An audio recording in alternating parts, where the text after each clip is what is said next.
Hello to all, welcome to my channel. So in this video, we are going to solve 20 most important questions related to sociology. इस video में हम 20 समाजशास्त्र से संबंधित महत्वपूर्ण प्रश्नों को सॉल्व करेंगे जो कि आपके बहुत से एग्ज़ाम्स में बेनिफिशियल होने वाले हैं। ठीक है, तो हम इस वीडियो को स्टार्ट करेंगे। और हाँ, एक और बात मैं आपको बता दूं कि जैसा कि अगर आपने मेरा चैनल सब्सक्राइब किया होगा तो बहुत दिनों से वीडियो अपलोड नहीं हुई थी, बट अब मैं ट्राई करूँगी कि हम रोज़ वीडियो अपलोड करूँ। मैं एक ना एक वीडियो ज़रूर अपलोड होगी ताकि आपकी प्रिपरेशंस में कोई भी ज़्यादा क्या हो कमी ना रह जाए। ठीक है, वैसे तो बहुत सी वीडियो अपलोडेड हैं, आप चाहें तो उन्हें भी देख सकते हैं प्लेलिस्ट में जाके। तो आपकी प्रिपरेशन तो चलती रहनी चाहिए। नेट एग्ज़ाम पोस्टपोन हो चुका है, उस पर भी मैं एक जल्दी से वीडियो बनाने वाली हूँ कि किस तरीके से आप स्ट्रैटेजी कर सकते हैं। जिसने अभी तक तैयारी नहीं की है उनके लिए बहुत ही अच्छा मौका है ना। आपको टाइम मिल रहा है, आप ये देखिए, टाइम मिल रहा है आपको, तो आप और भी अच्छा से कर सकते हैं। तो चलिए अब स्टार्ट कर लेते हैं अपनी वीडियो को।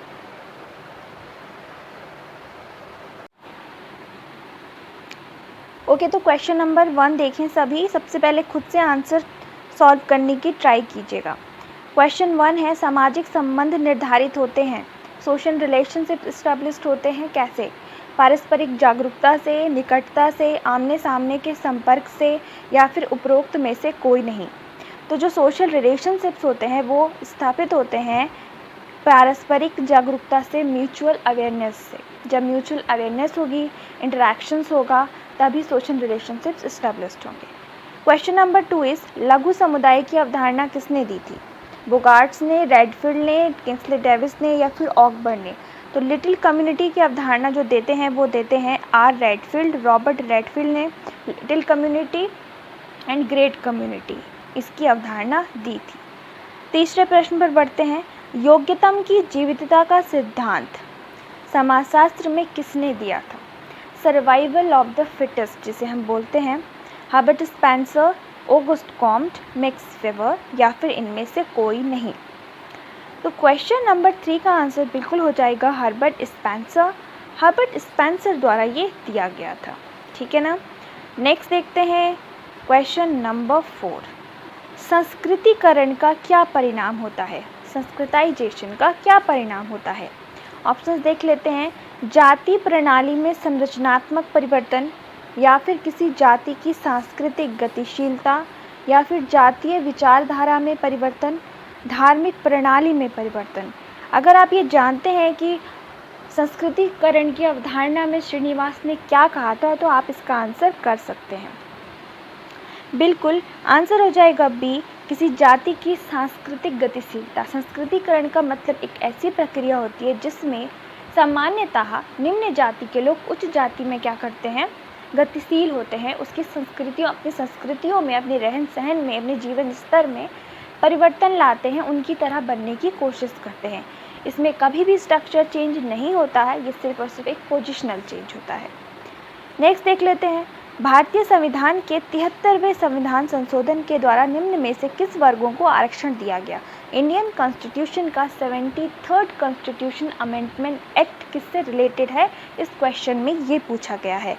ऑप्शन है अनुसूचित जाति या फिर अनुसूचित जनजाति, महिलाएं, या फिर ए और बी दोनों। डी पूछ रहा है कोई नहीं। तो बिल्कुल इसका आंसर सी होगा। इसमें schedule caste, schedule tribes and women's reservations they all are the included. 6 is modernization of Indian traditions. ये बुक किसने लिखी थी? Arjun Appadurai, Jeffrey C Alexander, Robert R Bell, या फिर Yogendra Singh? Modernization of Indian tradition. This book is written by Yogendra Singh in the year of 1973. Okay. 1973 में लिखी गई थी। नेक्स्ट इज वैश्विक ग्राम का विचार किसने दिया था? ग्लोबल विलेज की बात कौन करते हैं? तो वो करते हैं एंथनी गिडिंग्स, मार्शल मैकलुहन, इमैनुअल वॉलस्टेन, या फिर ई एनिटॉन्ट? वैश्विक ग्राम की बात करने वाले हैं हमारे ऑप्शन बी, मार्शल मैकलुहन। और ये जो ग्लोबल विलेज शब्द है इसे देने वाले थे हमारे सर्वप्रथम मार्शल मैकलुहन। उन्होंने दिया था 1960 में ये वर्ड, और उन्होंने ये बताते हैं कि जो हमारा आजकल का जो जिसके थ्रू हम कम्युनिकेट करते हैं, देखते हैं, लाइक टीवी, इंटरनेट, है ना, मोबाइल फ़ोन, सेल फ़ोन, तो उन्होंने कहा था इन सब चीज़ों को, और उन्होंने टेक्नोलॉजी को एक साथ में, उन्होंने बोला कि एक साथ में ये आए, एक सूत्र में बंधे हैं, और यही आज के समस्त विश्व के लिए उन्होंने इसको माना था। उन्होंने कहा था यही एक वैश्विक ग्राम, उन्होंने कहा इससे क्या हो गया है, लोगों की जो दूरी है, डिस्टेंस हैं, वो कम हो चुकी हैं। उन्होंने पूरे वर्ल्ड को एक विलेज की तरह बताया था। नेक्स्ट है विवेकीकरण हेतु मैक्स वेबर ने किस एक पद का प्रयोग किया था? उपकरण, तकरना विवेकीकरण, साध्य साधन विवेकीकरण, भावनात्मक विवेकीकरण या फिर पारंपरिक विवेकीकरण। Question number 8। तो बिल्कुल इसका आंसर हो जाएगा option number B. Option number B is the correct answer. वो बताते हैं कुल 4 तरह की सोशल एक्शंस के बारे में, जिसमें से एक और ये आता है, जिसमें वो बात करते हैं विवेकीकरण की। नेक्स्ट है समाजीकरण, सोशलाइजेशन। इसमें हमेशा सामंजस्य, संघर्ष, आकर्षण, विकर्षण दोनों, और प्रेम और घृणा ये शामिल होते हैं। ये कोटेशन है, ये कौन कहते हैं समाजीकरण के बारे में? George Simmel, T B. Bottomore, Herbert Spencer, Raymond Aron. तो ये जो बात कही थी, ये कही थी जॉर्ज सिमिल ने। ए इसका आंसर सही हो जाएगा, ठीक है ना। नेक्स्ट है हमारा 10 क्या पूछ रहा है कि क्वेश्चन नंबर 10 इज, किसने यह तर्क दिया कि विकसित उत्तर पूंजीवादी समाजों में, मतलब जो पोस्ट कैपिटलिस्टिक सोसाइटी है, उसमें जो वर्गों की उत्पत्ति है वो सत्ता, मतलब अथॉरिटी द्वारा ही कंडक्ट होती है? Lewis Coser, R Collins, Karl Marx या फिर रॉल्फ डेरेनडॉर्फ। सो आंसर इसका जो सही हो जाएगा वो हो जाएगा ऑप्शन नंबर डी, क्योंकि रॉल्फ डेरेनडॉर्फ ने अथॉरिटी रिलेशंस के बारे में बात की थी, और उन्होंने पोस्ट कैपिटलिस्टिक सोसाइटी में जो वर्गों की उत्पत्ति है वो सत्ता के द्वारा होती है, वो बताते हैं। Next is question number 11। KM. Kapadia का ये मानना है कि 2 पीढ़ियों के बीच जो व्यवहार प्रतिमान है, उसमें जो चेंजेस आते हैं, उसका क्या रीज़न है, क्या कारण? सो ऑप्शंस इस, परिवार के सदस्यों के बीच भावनात्मक संबंध मजबूत होते हैं, या फिर उनमें उनका कमज़ोर हो जाते हैं संबंध, या फिर संयुक्त परिवारों से एकल परिवारों की तरफ वो अग्रसर होते हैं, या फिर पितृसत्तात्मक अधिकार वाली संरचनाओं का नष्ट होना। तो 11 का जो करेक्ट आंसर वो हो जाएगा ऑप्शन नंबर ए, क्योंकि के.एम. कपाड़िया ये मानते थे कि जो 2 पीढ़ी हैं उनके बीच जो व्यवहार प्रतिमान है, उसमें परिवर्तन का एक ही कारण है कि जो परिवार के सदस्यों के मध्य भावनात्मक संबंधों का मजबूत होना, ठीक है। Next is N K. Bose. According to N K. Bose, जाति व्यवस्था की स्थापना किस आधार पर हुई थी? ये एन.के. बोस के पर्सपेक्टिव पे पूछा जा रहा है। ऑप्शन इज, उत्पादक संगठन, धार्मिक संस्कार संबंधी पदानुक्रम, पृथकता या फिर नस्लीय समानता। तो इसका जो करेक्ट आंसर है वो हो जाएगा option number A. According to N K. Bose, जो सोशल सिस्टम है उसकी स्थापना होती है उत्पादक संगठन के अनुसार। नेक्स्ट इज, मानवतावादी और हेगेलियन आंदोलन का मार्क्सवादी संदर्भ में किसने विरोध किया था? जेफरी सी अलेक्जेंडर ने, अल्थुजर ने, एंथनी गिडिंग्स ने या फिर यर्गन हैबरमास ने। तो इसका जो करेक्ट आंसर है वो हो जाएगा ऑप्शन नंबर बी।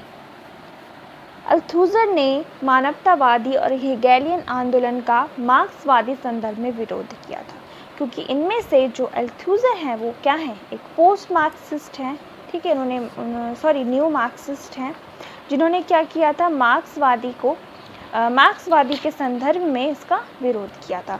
नेक्स्ट पर बढ़ते हैं। भारत में the narcotics, drugs and psychotropic substances अधिनियम कब से लागू हुआ? ऑप्शंस देख लेते हैं। 1985, 1986, 1990 या फिर 2005। तो आंसर इसका करेक्ट हो जाएगा 1985। 1985 is the correct answer. Next is, Bharat में जेंडर और विकास से संबंधित दृष्टिकोण के सही क्रम को हमें बताना है कि किस तरीके से जेंडर एंड डेवलपमेंट भारत में हुआ था। ऑप्शंस देख लेते हैं। कल्याण, सशक्तिकरण, विकास, सशक्तिकरण, विकास, कल्याण, या फिर कल्याण, विकास, सशक्तिकरण। And the last option is विकास, कल्याण, सशक्तिकरण।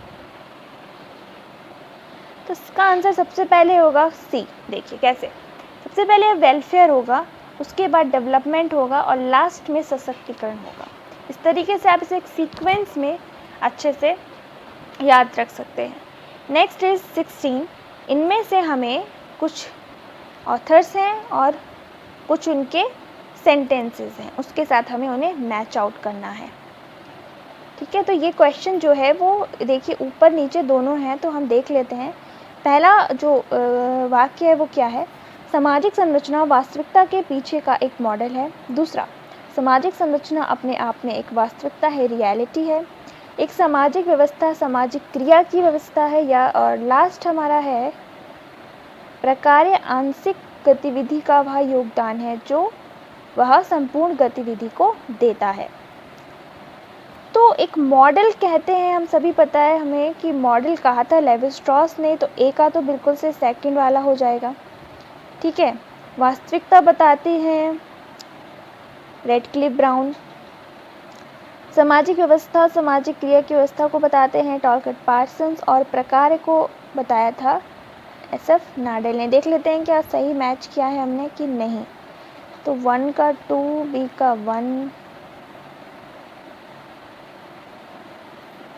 सेकेंड 16 का है। एक बार फिर से मैच कर लेते हैं, कहीं कुछ गलत। एक सेकेंड, हाँ इसको थोड़ा छोटा, एक बार फिर से देख लेते हैं। सामाजिक संरचना वास्तविकता के पीछे का एक मॉडल है। ओके, इसको तो कहा है लेवी-स्ट्रॉस ने, बिल्कुल। ए का सेकंड हो जाएगा, ठीक है, ए का सेकंड है। ओके, ए का सेकंड है। बी का सामाजिक संरचना अपने आप में एक रियलिटी है।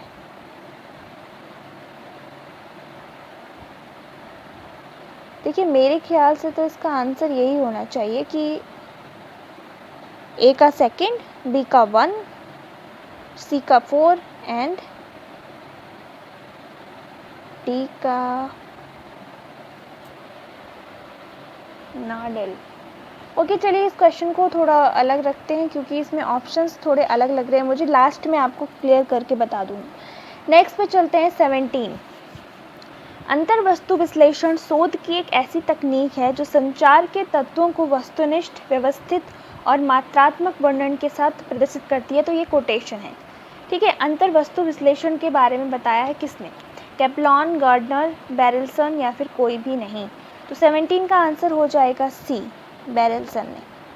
नेक्स्ट है, हमें मैच करना है, ये देखना है कौन सा गलत मैच हुआ है। क्षेत्रीय समूह वेवर, प्राथमिक समूह कूडे, अंतर समूह समनर, संदर्भ समूह मॉर्टन। तो 18 का बिल्कुल ए होगा। क्षेत्रीय समूह वेवर नहीं होगा। क्षेत्रीय समूह के बारे में जो बात करते हैं वो करते हैं चार्ल्स कूले ही करते हैं मेरे ख्याल से, इसका आंसर। Next is 19। इनमें से कौन सा एक सामाजिक परिवर्तन का जनांकीय कारक है? आप्रवास, उत्प्रवास, प्रौद्योगिकी आविष्कार, प्रौद्योगिक और प्रौद्योगिक वृद्धि, ग्रामीण नगरीय प्रथाओं में असमानता। 19 का आंसर हो जाएगा ए।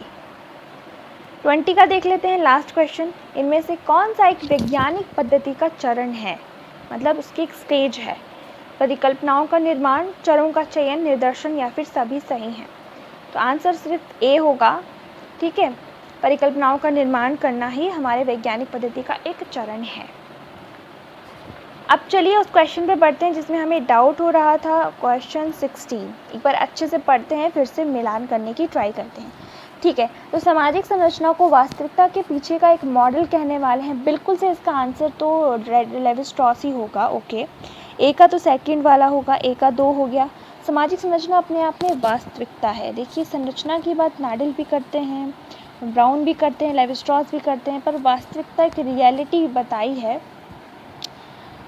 नाडिल हो सकता है इसका आंसर, पता नहीं, मुझे डाउट हो रहा है। चलिए हम नाडिल के साथ चले जाते हैं। ठीक है, नाडिल का 3 है, 2 का 3। फिर एक सामाजिक व्यवस्था की बात तो पार्सन्स करते हैं और इसका हो जाएगा 4। और लास्ट का बचा हमारा प्रकार, एक आंशिक गतिविधि है जो संपूर्ण को बढ़ावा देता है। बिल्कुल ठीक है, इसका आंसर हो जाएगा ब्राउन। ब्राउन किस में आ रहा है? 1 में आ रहा है। ठीक है ना, 1 में आ रहा है। तो चलिए इसका आंसर अभी हम ए टिक कर रही हूँ मैं। ठीक है, आप बताइएगा ये आंसर आपको सही लगता है कि नहीं। चलिए, तो आज की वीडियो में इतना ही था। हमने सॉल्व किए total 20 questions. I hope you like this video. अगर आपको पसंद आती हैं so don't forget to subscribe my channel and hit like button and thanks for watching this video.